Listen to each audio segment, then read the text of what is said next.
네, 여러분 반갑습니다. 6월 10일 수요일 메시지 같이 나누도록 하겠습니다. 오늘 말씀의 제목은 세상 문제의 해결책, 에베소서 2장 1절에서 10절 말씀을 가지고 하나님의 계획을 확인하도록 하겠습니다. 먼저 우리가 몇 가지 질문을 좀 해봐야 되겠습니다. 왜 예수 믿어야 되는가? 아니, 복음 없이도 잘 살고 복음 없이도 뭐 떵떵거리며 사는데, 심지어 예수 믿는데 갈등도 많고 고민도 많고, 그런데 꼭 예수 믿어야 되는가? 이런 질문도 할 수 있습니다. 그리고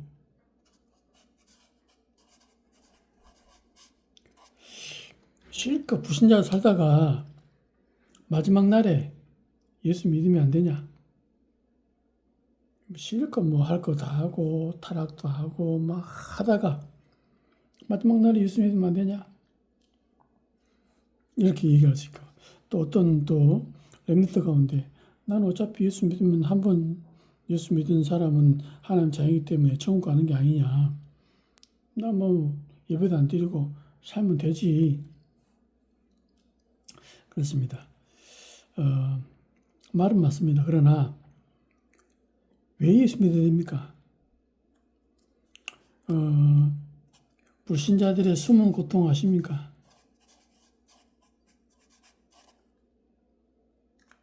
성경이 뭐랍니까? 고아와 같이 버려두지 아니하고. 그러니까 얼마나 정신적인 고통, 외로움, 두려움, 그렇죠. 그러니까 예수 믿어야 됩니다. 왜냐? 구원받아도 복음 못 누리면 불신자 같은 삶을 살게 되어 있거든요. 신자가 예수 안 믿는다. 양쪽에서, 신자가 복음 못 누린다. 양쪽에서 얻어터지는 겁니다. 한마디로 말하면. 그러니까 고아는 물어볼 데도 없잖아요. 고아는 누가 책임져 주지도 않습니다. 하나님 자녀 어떻게 하십니까? 뭐 안 되는 것처럼 보이고 뭐 부족한 것처럼 보이지만 하나님이 인도하시고 동행하시고 은혜 주시고 갈등이 있을 때 하나님 위로도 주시고 다르대 말입니다. 끝날에 있습니다. 뭐 자기 마음대로 안 될 뿐더러 그 중간에 고통은 불신자 같은 고통을 당한대 말이죠. 심지어는 불안은 아닙니다. 근원적 불안. 근데 지식인들은 또 지식 아는 것만큼 불안합니다. 이거는 어떤 의사는 암을 잘 알잖아요. 그러니까 이게 암 잘하니까 이런 음식을 안 먹고 저런 걸 피하고 막 하겠죠. 좋은 것만 먹기도 하고. 어느 날 갑자기 불안이 오는데 내가 어떤 암에 걸려 죽을 것 같다 이거죠. 아무리 떨쳐내려도 안 돼. 안 돼. 이게 불신자입니다. 그러니까 악령이, 사단이 어느 날 역사해버리면 근원적인 불안, 근원적인 불신앙, 마음대로 조절이 안 돼요. 그렇습니다. 예수 믿을 지금 기회 있어 예수 믿을 이유는 충분한 겁니다. 저와 여러분이 은혜 받고 새 힘 누리는 그런 귀중한 축복이 있기 바랍니다. 그렇다면 왜 복음이 필요합니까? 잘 봐야 되겠죠.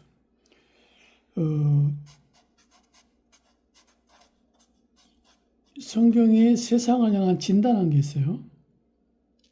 어떻게 진단했습니까? 잘 사는 것처럼 보이는데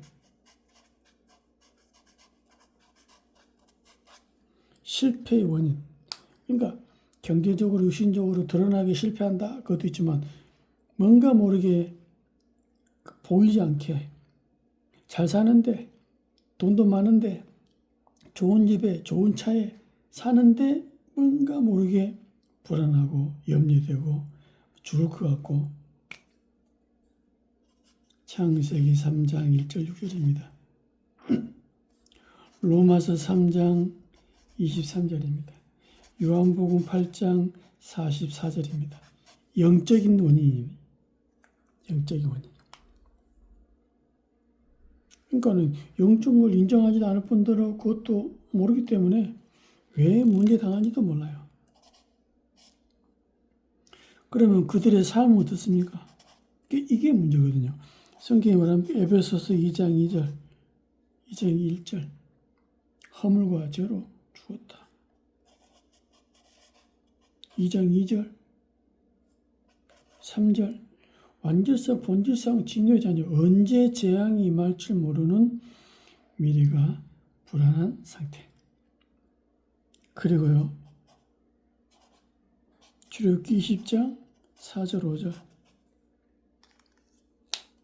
그러니까 대를 이어서 재앙이.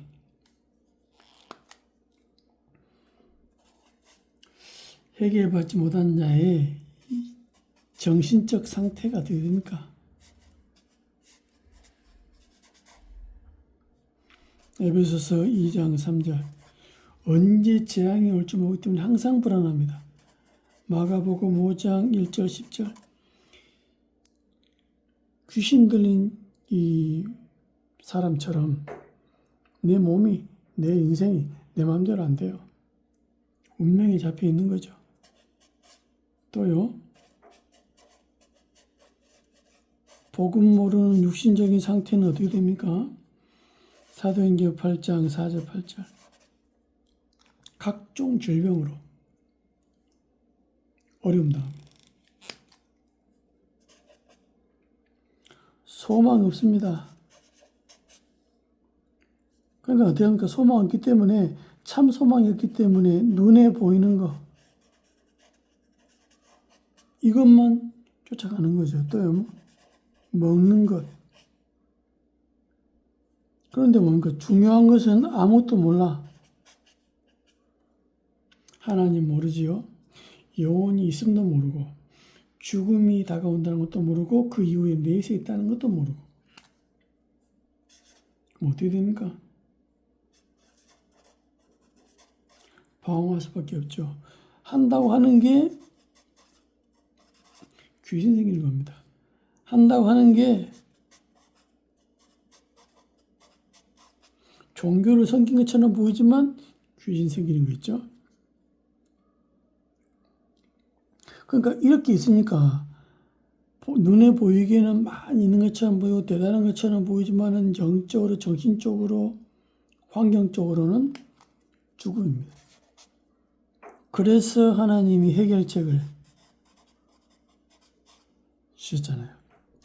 에베소서 2장 1절 10절에 보면 이렇게 기록되어 있습니다. 우리의 모습이죠. 에베소서 2장 1절 3절 뭐라고 기록되어 있습니까? 허물과 죄로 죽었던 원죄와 자범죄로 완전히 죄악 가운데 있다 이 말입니다. 그는 쉽게 말하면 그는이라고 되어 있어요. 이게 누굽니까? 예수님입니다.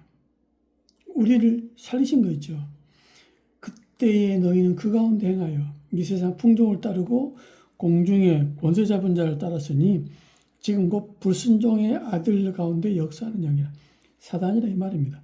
전에는 우리도 다 그 가운데서 우리의 육체 욕심을 따라 지내며 육체와 마음에 원하는 것들을 하여 다른 이들과 같이 본질상 진노의 자녀였더니 우리의 과거 모습이죠. 뭐라 나옵니까? 긍휼이 풍성하신 하나님이 우리를 불쌍히 여기셨다 이 말이죠. 그 큰 사랑을 인하여 허물로 죽은 우리를 그리스도와 함께 살리셨고 그리스도와 함께 살리셨고 대단하죠. 또 함께 일으키사 그리스도 예수 안에서 함께 하늘에 앉히시니 이는 그리스도 예수 안에 있는 우리에게 자비하심으로써 그 은혜의 지극히 풍성함, 그 은혜의 풍성함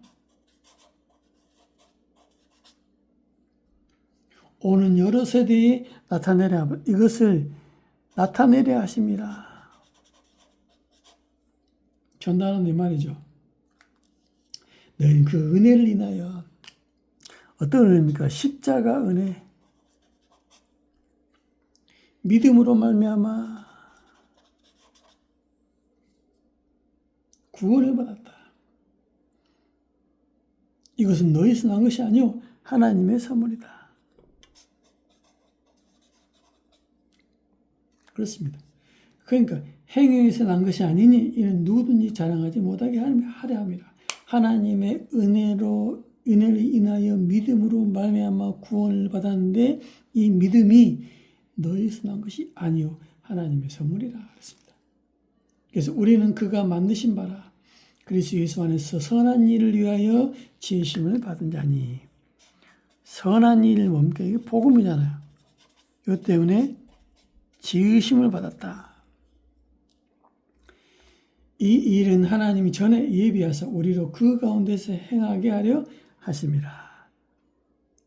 하나님이 우리에게 긍휼을 베푸셔서 예수 믿게 한 거였죠. 이게 우리가 받은 은혜 아닙니까? 그러면 결론에 구원받았으면 됐지? 아닙니다. 날마다 은혜를 받아야 돼요. 성막에 보니까 떡상이 있거든요. 이 떡상은 특징이 뭐냐? 매일 새 것으로 교체를 해야 돼요. 무슨 말입니까? 말씀, 어제 받은 은혜가 아닙니다. 어제 받은 말씀이 아닙니다. 오늘 주시는 말씀. 새 은혜. 그래서 히브리서 4장 16절에 이렇게 기록되어 있습니다. 그럼 우리는 긍휼하심을 받고 때를 따라 돕는 은혜를 얻기 위하여 은혜의 보좌 앞에 담대히 나아갈 것이니라. 복음 받은 자가 어떤 삶을 살아야 됩니까? 데살로니가전서 5장 16절 18절. 항상 기뻐하라. 쉬지 말고 기도하라. 범사에 감사하라. 그렇습니다. 우리가 은혜 받고 세임 얻으면 현장이 문이 열립니다. 하나님 그렇게 준비하신 거죠. 그렇습니다. 저와 여러분이 중요한 언약 붙잡고 세상 문제에 답을 알고 세상 문제를 정확하게 진단하고 그를 살리는 전도 제자의 참된 축복이 있기를 예수님 이름으로 축원드립니다. 하나님 감사합니다. 세상을 하나님의 눈으로 성경의 눈으로 보고 올바르게 진단하며 꼭 필요한 하나님의 긍휼, 은혜가 필요한지를 알고 그리스도 아니면 절대 안 되는 절대적인 이유를 깨닫게 하신 아버지 하나님께 참으로 감사합니다. 나를 통하여 참으로 선한 일을 위하여 지음받은 우리가 복음 전하는 이 일에 우리의 인생을 아름답게 하나님께 쓰임받도록 역사하여 주옵소서. 예수님의 이름으로 기도하옵나이다. 아멘.